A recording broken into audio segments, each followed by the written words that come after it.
अरविंद केजरीवाल का जो काफिला है उसे जीत भाटी इस वक्त ट्रैक कर रहे हैं। जीत, हम अंदर की तस्वीरें इस वक्त देख रहे हैं और ये देखिए राजघाट पर पहुंचकर बापू की समाधि पर कैसे बापू को नमन किया है अरविंद केजरीवाल ने। उनकी पत्नी सुनीता केजरीवाल नजर आ रही हैं। आम आदमी पार्टी के 2 राज्यसभा सांसद संजय सिंह और राघव चड्ढा नजर आ रहे हैं और आम आदमी पार्टी के तमाम बड़े नेताओं की तरफ से दरअसल बताने की कोशिश ये कि पूरी पार्टी इस घड़ी में अरविंद केजरीवाल के साथ खड़ी है। और इससे पहले हमने देखा था जब अरविंद केजरीवाल जेल में थे तो दिल्ली में आम आदमी पार्टी के जो 62 विधायक हैं वो सभी पहुंचे थे सुनीता केजरीवाल से मुलाकात करने और अपनी पूरी आस्था व्यक्त की थी और कहा था कि अरविंद केजरीवाल को मुख्यमंत्री पद से इस्तीफा नहीं देना चाहिए। वो ये बताने की कोशिश थी कि इस मुश्किल घड़ी में भी आम आदमी पार्टी के सभी विधायक पूरी तरह से अरविंद केजरीवाल के नेतृत्व में भरोसा करते हैं। और अब जब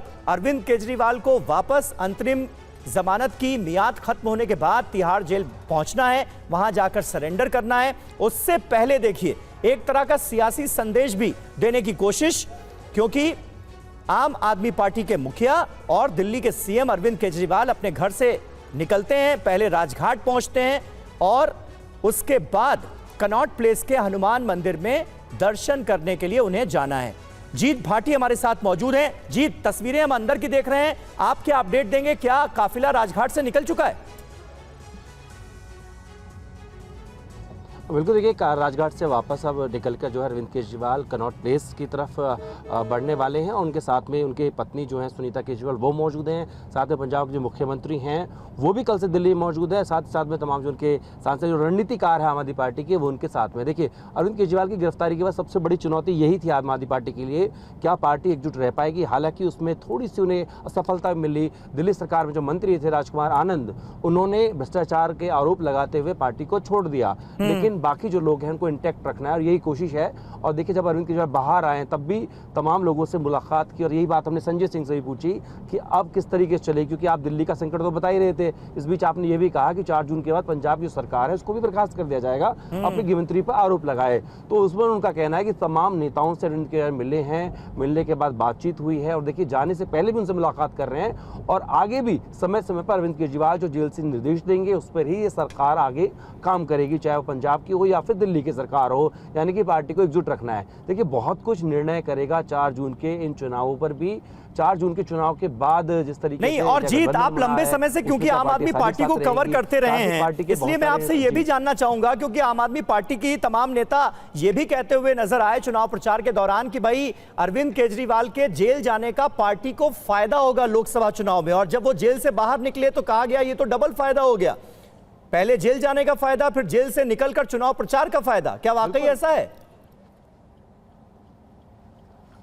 बिल्कुल, देखिए उन्होंने ये कहा कि अंदर जाने का फायदा हो गया क्योंकि लोग जो बेनिफिशरीज हैं वो सीधे तौर पर उनसे जुड़े हुए हैं, फिर इनका बाहर आने का फायदा। फिर ये भी अरविंद केजरीवाल आपको अगर याद हो कहते हुए दिखे कि आपका वोट तय करेगा कि वापस जेल में जाऊंगा या फिर नहीं जाऊंगा। यानी कि अगर आप इंडिया गठबंधन को वोट करते हैं तो मैं जेल से बाहर रहूंगा और अगर आप बीजेपी को वोट करते हैं तो मुझे जेल वापस जाना पड़ेगा। देखिए परिणाम भले ही अभी ना आए हों, लेकिन अरविंद केजरीवाल को तो वापस जेल अब जाना पड़ रहा है क्योंकि 21 दिन की जो मोहलत थी वो 1 जून को पूरी हो गई और 2 जून को जिस तरीके से कोर्ट का ही निर्देश था कि अरविंद केजरीवाल को सरेंडर करना होगा। हालांकि जिस तरीके से उनके हालात बने, तबियत खराब हुई, कीटोन लेवल बहुत ज्यादा बढ़ गया, उसको लेकर के ये जरूर कहा गया था उनकी तरफ से कि 7 दिन की मोहलत दे दिया है। मैक्स के जो डॉक्टर्स हैं जो उनको लगातार देखते रहे, उनसे वो जांच करा ले ताकि पता लग जाए कि शरीर में कोई गंभीर बीमारी तो नहीं है, क्योंकि वजन घट रहा था। हालांकि सुप्रीम कोर्ट ने उसे मंजूर नहीं किया और ट्रायल कोर्ट जाने के लिए कहा। ट्रायल कोर्ट यानी राउजनी कोर्ट में जब 1 जून को सुनवाई हुई तो ईडी ने साफ तौर पर कहा कि जो चुनाव जब चल रहा था तो उनका जो हेल्थ है उससे कैंपेन तो नहीं बाधित हुआ, लेकिन सरेंडर करने से पहले वो उसका हवाला दे रहे हैं। इसको लेकर विरोध किया गया, कोर्ट ने इस पर सुनवाई की और 5 जून को इसमें कोर्ट अपना फैसला सुनाएगा।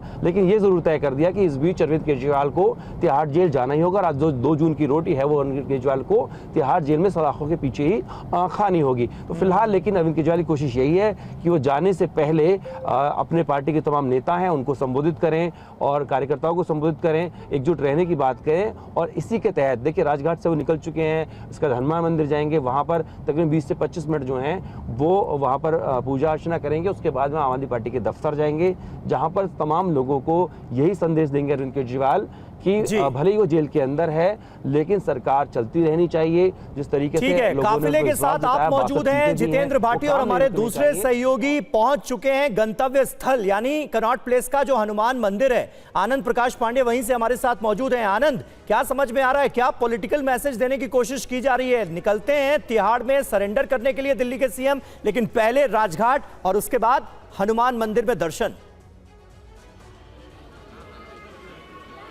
जी बिल्कुल, जैसे कि हम पहले बात कर रहे थे कि आम आदमी पार्टी जो आज बनी है उसमें महात्मा गांधी उनके विचारों का बड़ा योगदान है, क्योंकि महात्मा गांधी के नाम पे आंदोलन शुरू किया। गांधीवादी जो विचारक नेता अन्ना हजारे को उन्होंने इसमें जोड़ा, अरविंद केजरीवाल ने। फिर उन्होंने पार्टी बनाई। अलग बात है कि अन्ना हजारे उनसे अलग हो गए और उसके बाद उन्होंने पार्टी बनाई, फिर सरकार में आए। तो एक तरफ अपने उन मूल कार्यकर्ताओं को एड्रेस करते हैं जब भी उनको मौका मिलता है या उनकी पार्टी के नेताओं को मौका मिलता है और उनके खिलाफ कोई आरोप लगाते हैं, कोई कदम उठाया गया केंद्र सरकार की तरफ से, सीधा राजघाट जाते हैं। मनीष सिसोदिया भी राजघाट गए थे। तमाम उनके जो नेता हैं वो राजघाट जाते रहते हैं, उनको लगता है कि जो हमारा जो मूल काडर है, मूल बेस है, वैसे जो कार्यकर्ता है उनको एड्रेस किया जाए। और दूसरी बात रही यहाँ पे आशीर्वाद लेने की, दो चीज़ें हैं। एक तो ये है कि व्यक्तिगत तौर पे आप आशीर्वाद लोगे, हनुमान जी का आशीर्वाद लोगे और जाहिर तौर पे आप यही उनसे ये आशीर्वाद मांगोगे कि मुझे जल्द से जल्द जेल से छुट्टी मिले। और दूसरी बात ये एक मैसेजिंग भी होती है कि आप विकास तो करते हैं लेकिन साथ साथ हिंदू वर्ग एक इतना बड़ा वोटर वर्ग है, तो आपको उसको भी एड्रेस करना पड़ता है। और वो भी तब जब आपकी कांग्रेस के साथ आप गठबंधन में हो, आप चुनाव लड़ रहे हो दिल्ली में, तो ऐसे में कांग्रेस पर बार बार ये आरोप लगता है कि वो अल्पसंख्यकों की राजनीति करती है। और उसके साथ अगर आपने गठबंधन किया है तो आपके जो अपने हिंदू वोटर्स हैं, जो कोर वोटर्स हैं, जो एक बड़ी तादाद में है, 75% तक उनकी आबादी है, उनको भी आपको एड्रेस करना है। तो जाहिर तौर पे यही वजह है अरविंद केजरीवाल राजघाट से सीधा यहाँ पे हनुमान मंदिर आएंगे और उसके बाद फिर वो अपने कार्यकर्ताओं के पास जाएंगे जहाँ पे उनके पार्टी के अपने नेता, सांसद, विधायक भी मौजूद रहेंगे। पार्टी के ऑफिस में उनको वो एड्रेस करेंगे और उसके बाद वो सीधा जाके तिहाड़ जेल में सरेंडर करेंगे।